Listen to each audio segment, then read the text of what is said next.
12 travaux d'Astérix, ça n'a aucun rapport d'ailleurs. Les 39 travaux du Shabbat, ou plutôt la manière dont la Torah va définir le terme de travail. Parce que c'est vrai qu'au fur et à mesure des millénaires, on a eu des manières différentes de définir le concept même de travail. Prenez par exemple, avant Léon Blum, la manière dont on avait de travailler, le temps de travail, la manière dont on va définir également la pénibilité du travail par exemple, eh bien ça va fluctuer au cours de l'histoire. Donc ce que l'un va définir comme un travail pénible, l'autre définira comme un travail facile, etc. Comment est-ce qu'on va définir le terme de travail? Tout simplement, c'est la même démarche que suivront nos sages à chaque fois qu'ils rencontreront une question liée à un commandement. On va s'intéresser à l'étymologie, on va s'intéresser au nom, au champ sémantique, on va s'intéresser à la manière dont la Torah va nommer les choses. Et le terme qui est employé, c'est Melacha. L'autre assez comme Melacha, tu ne feras aucun travail durant cette période-là. Alors le terme travail de Melacha est employé pas tellement finalement dans la Torah, et la fois où il est employé, c'est pour la construction du tabernacle, alors que les Bnei Israël sortent du désert, sortent de l'Égypte, ils sont dans le désert, et là on leur demande de fabriquer un tabernacle qui de reste deviendra une insulte en québécois. Tabernacle. Mais ça n'a aucun rapport avec le Shabbat, bien sûr. Non. Je pense. Et on va, dans le traité de Shabbat justement, on va donc recenser les différents travaux qui ont été nécessaires à la construction de ce tabernacle pour pouvoir définir le terme de Melacha, de travail, qui sera à l'intérieur des travaux interdits. On va en tout en définir environ une quarantaine, plus exactement 39, et ce sont ces 39 travaux-là qui nous seront interdits de faire. Shabbat, on les appellera des avot. Ce sont des principes. Avot, Pirkei Avot par exemple, ce sont les traités des principes, ce sont les principes. On a une Av, ça va être le principe, et Tolda, ça va être le dérivé. Donc on a des travaux fondamentaux qui sont interdits, comme par exemple, je sais pas, allumer un feu par exemple.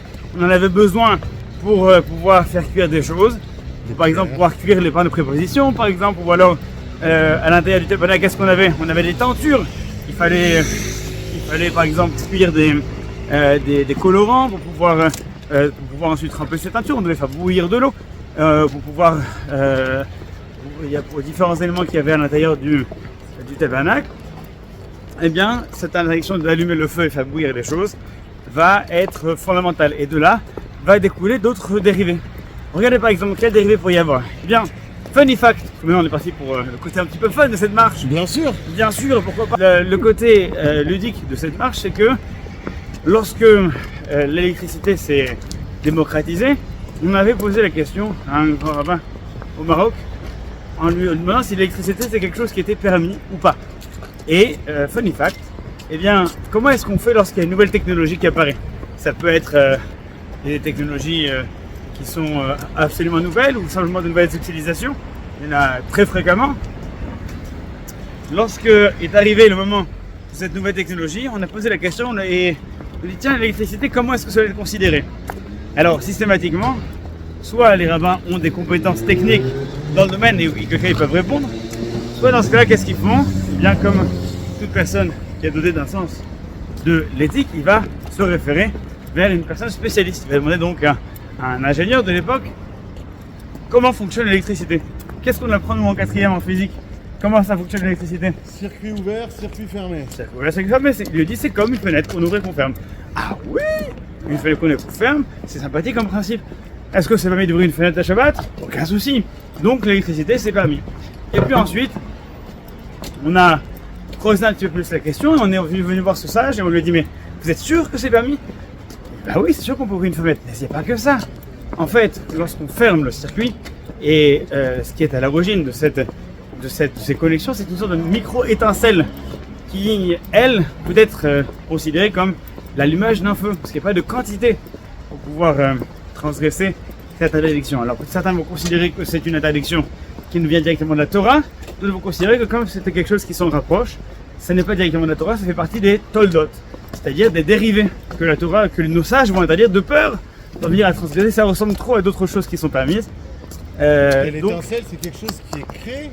c'est pas quelque chose qui existe aussi avant que... Oui, c'est pour ça que on appelle ça une tolda. C'est-à-dire quelle différence entre un Av et tolda, c'est que Av, c'est quelque chose qui est fondamentalement interdit, tolda, c'est quelque chose qui lui ressemble. Et donc, de peur que les gens puissent faire l'amalgame, aujourd'hui, il faut faire attention avec les amalgames, donc de peur que les gens fassent des amalgames entre ce qui ressemble à quelque chose d'interdit et ce qui est réellement interdit, ils l'ont également interdit du principe que la Torah a demandé, tu mettras des parapets, des barrières autour de mes lois, pour ne pas en arriver à transgresser allègrement des choses qui sont habituellement interdites. Voilà pour répondre à la question de l'origine du terme Melacha, le travail à Shabbat. Merci.